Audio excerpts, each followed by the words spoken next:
আসসালামু আলাইকুম এভরিওয়ান। আশা করি তোমরা সবাই অনেক ভালো আছো এবং সুস্থ আছো। টিএনটি লেসন্সের আজকের লেকচারে তোমাদের সবাইকে স্বাগত।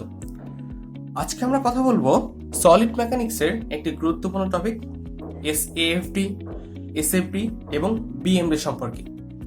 আগের ভিডিওতে তোমরা এই জিনিসগুলোর সম্পর্কে ডেফিনেশন দেখেছো এবং আজকে আমরা আমাদের কনসেপ্টটা ক্লিয়ার করার জন্য এই ডেফিনেশনগুলোর একটু এক্সপ্লেনেশন দেওয়ার চেষ্টা করব এবং বিভিন্ন কিছুর এএফডি, এসএফডি, বিএমডি এগুলোর সাইন কনভেনশনগুলো কিভাবে কাজ করে বা এগুলোর ফর্মুলাগুলো বা এগুলো কিভাবে বের করতে হয় আমাদের এই প্লেলিস্টে এই সম্পর্কিত সবকিছু তোমরা পাবে। এবং শেষের দিকে আমরা বেশ কয়েকটি এক্সাম্পল করার চেষ্টা করব যাতে করে তোমাদের এই কনসেপ্টগুলো 100% ক্লিয়ার হয়ে যায় এবং তোমরা নিজেকে পরীক্ষার জন্য শতভাগ প্রস্তুত করতে পারো।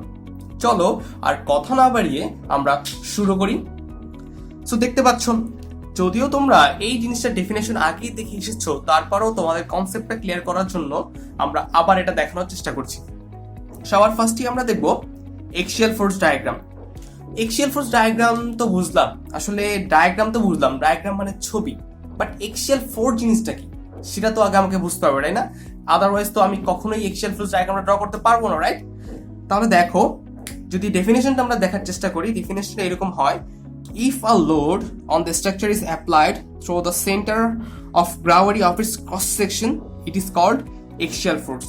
দেখো, আমি এখানে বেশ কিছু পয়েন্ট মার্ক করার চেষ্টা করি। কি বলেছেন?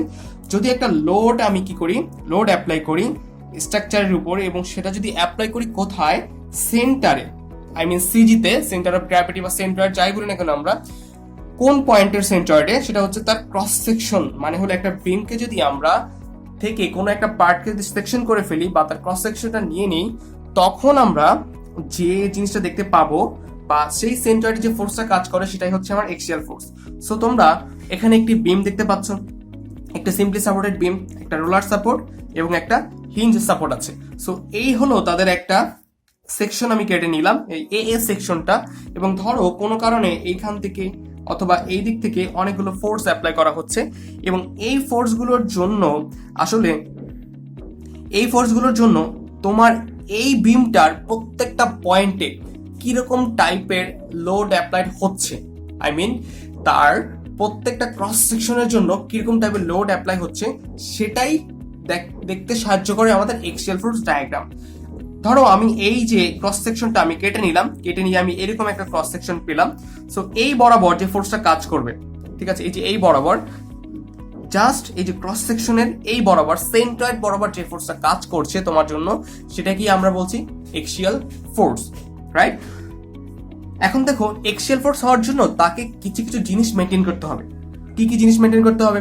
সবার প্রথমে যেটা, সেটা হচ্ছে অ্যালং দ্য লং এক্সিস। দেখো তো, এটা লং এক্সিস কোনটা? আমরা এক্সিস যদি বলি, এটা হচ্ছে আমার এক্স এক্সিস, এটা হচ্ছে আমার ওয়াই এক্সিস। এই বিমের জন্য এক্স এক্সিস এর লেনটা দেখো কত বেশি, বাট ওয়াই এক্সিস এর ক্ষেত্রে কিন্তু তার ভ্যালুটা অনেক কম, এতটুকু, জাস্ট অল্প। সো এইটার ক্ষেত্রে লং এক্সিসটা হচ্ছে এক্স এক্সিস এবং এই এক্সিস বরাবর যে ফোর্সগুলো অ্যাপ্লাই হচ্ছে সেগুলোকে আমরা বলবো এক্সিয়াল ফোর্স, রাইট? তাহলে দেখো, এই ফোর্সটা কি লঙ্গার এক্সিস বা এক্স এক্সিস এর বরাবর কাজ করছে, এটাও ওই এক্সিস বরাবরই কাজ করছে, তাহলে আমরা এটাকে বলতে পারবো এক্সিয়াল ফোর্স। আবার কি বলা যায় প্যারালাল টু দ্য লংগেস্ট লেন্থের প্যারালাল। লংগেস্ট লেন্থ কোনটা তুমি চিন্তা করে বলতে পারো যে এইখান থেকে এইখানের যে লেন্থটা আছে, যদি এটাকে এল বলি, তাহলে সেটা অবশ্যই এই পয়েন্ট আর এই পয়েন্টের যে ডিস্টেন্সটা আছে তার থেকে অবশ্যই বেশি। আমরা এটাই হলো আমার লংগেস্ট লেন্থ এবং এটা কি হবে? অবশ্যই লংগেস্ট লেন্থের প্যারালাল। তাহলে দেখতে পাচ্ছি যে এই ফোর্সটা কি, এই যে লংগেস্ট লেন্থ আছে সেটার প্যারালাল, রাইট? তারপরে কি আছে? Perpendicular to the cross section. আগের যে কথাটা বলেছিলাম যে ক্রস সেকশন যদি কেটে নেই এবং তার পারপেন্ডিকুলার মানে তার সাথে লম্বভাবে যে ফোর্সটা কাজ করে বা তার সেন্টারে যে ফোর্সটা কাজ করে, সেটাই আসলে তার জন্য এক্সিয়াল ফোর্স হয়। এবং এক্সিয়াল ফোর্সের ক্ষেত্রে আরো বেশ কিছু জিনিস আছে। এই এক্সিয়াল ফোর্সগুলো দিয়ে আমরা যে ডায়াগ্রামটা ড্র করতে পারি, বা আরো সহজ কথায় বলতে গেলে একটা বিমের বা ফ্রেম বলি বা যাই বলি, যে স্ট্রাকচারই বলি না কেন, তার প্রত্যেকটা পয়েন্টের ক্রস সেকশন যদি আমি নেই, এখানে একটা ক্রস সেকশন নিলাম, আমি যদি এখানে একটা ক্রস সেকশন বিবি বলি, আমি যদি এখানে একটা ক্রস সেকশন সিসি বলি, তাহলে এই প্রত্যেকটা ক্রস সেকশনের যে সেন্টার বরাবর যে ফোর্সগুলো কাজ করবে সেটাকে আমরা বলবো হলো আমাদের এক্সিয়াল ফোর্স, ঠিক আছে? তারপরে দেখো, এই যে দেখো এক্সিয়াল ফোর্সটা। এখন এই যে দেখতে পাচ্ছি কি আমরা একটা দেখতে পেলাম যে আমরা একটা ফিক্স সাপোর্টে একটা বডি আছে, ঠিক আছে। ফিক্স সাপোর্টের বডিতে কি করছে দেখো, এই পয়েন্টে একটা ফোর্স কাজ করছে, এই পয়েন্টে একটা ফোর্স কাজ করছে, এই পয়েন্টে একটা ফোর্স কাজ করছে।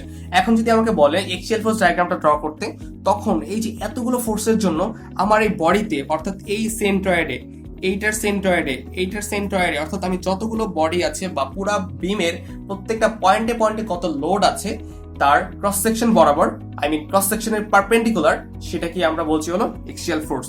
অর্থাৎ এইখানের যে ফোর্সগুলোর অনেক খেলতে বলতে গেলে তার ক্রস সেকশনের পারপেন্ডিকুলার ফোর্সগুলোর সামেশনটাই হচ্ছে এক্সিয়াল ফোর্স। এখন এক্সিয়াল ফোর্সটা তো মোটামুটি বোঝা গেল, এরপরে কি আছে, এটা কয় প্রকার এবং কি কি। এক্সিয়াল ফোর্সটা হচ্ছে 2 প্রকার, খুবই সহজ। আই বিলিভ যে তোমরা এই জিনিসগুলোর নাম আগে থেকেই শুনে এসেছো। সেটা কি, টেনশন। ভাই এই টেনশন মানে কিন্তু মাথার টেনশন না, রাইট, পড়াশোনার টেনশন না, এটা হলো ফোর্স টেনশন। ওকে, টেনশন এবং কম্প্রেশন, ঠিক আছে। টেনশন থেকেই তুমি বুঝতে পারছো, যেটা তোমার, যদি আমি নর্মাল টেনশনের কনসেপ্ট থেকেই বলি, যেটা কি আমার মাথায় একটা নতুন করে একটা ঝামেলা তৈরি করে, রাইট, নতুন করে একটা প্রেশার ক্রিয়েট করে আমার উপর, এবং যেটা আগে ছিল না, রাইট। মানে হলো যে এটা কি করবে, আমার চিন্তাগুলোকে এক্সটেন্ড করে দিবে। টেনশন ফোর্সটা অনেকটা এইরকম। যদি এই একটা বডি তুমি চিন্তা করো, এই যে একটা সলিড বডি তোমার, এই বডিটাকে একটা ফোর্স এই দিক দিয়ে টানছে, পি ফোর্স, আবার পি ফোর্স এই দিক দিয়ে টানছে, তখন এই ফোর্সগুলোকে বলা হবে তার টেনশন।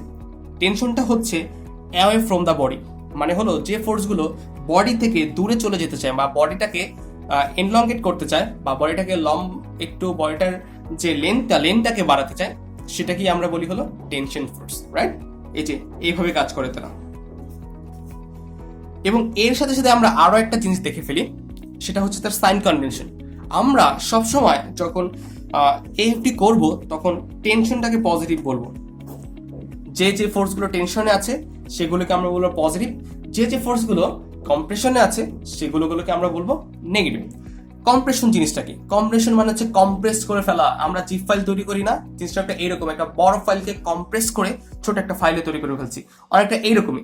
এই বড় বডিটাকে দুই পাশ থেকে তুমি যদি ফোর্স দিতে থাকো, তাহলে সে কি করবে, আস্তে আস্তে কম্প্রেসড হয়ে তার যে এরিয়াটা বা তার লেন্থটা কমানোর চেষ্টা করবে। এটাই হচ্ছে তার জন্য কম্প্রেসিভ ফোর্স, রাইট। সো এই যে কম্প্রেশন ফোর্সটা দেখো কিভাবে কাজ করছে বডির দিকে। কম্প্রেশন ফোর্সটা হয় বডির দিকে, রাইট, এই যে বডির দিকে যে ফোর্স। এবং আমরা সাধারণত কম্প্রেশনটাকে নেগেটিভ হিসেবে চিন্তা করি। এটাই হলো আমাদের টেনশন এবং কম্প্রেশনের জন্য বেসিক সাইন কনভেনশন। আজকে এই পর্যন্তই, ধন্যবাদ সবাইকে। নেক্সট ভিডিওতে আমরা এসএফডির ব্যাপারে আলোচনা করার চেষ্টা করবো। সেই পর্যন্ত সবাই ভালো থাকো, সুস্থ থাকো, আসসালামু আলাইকুম।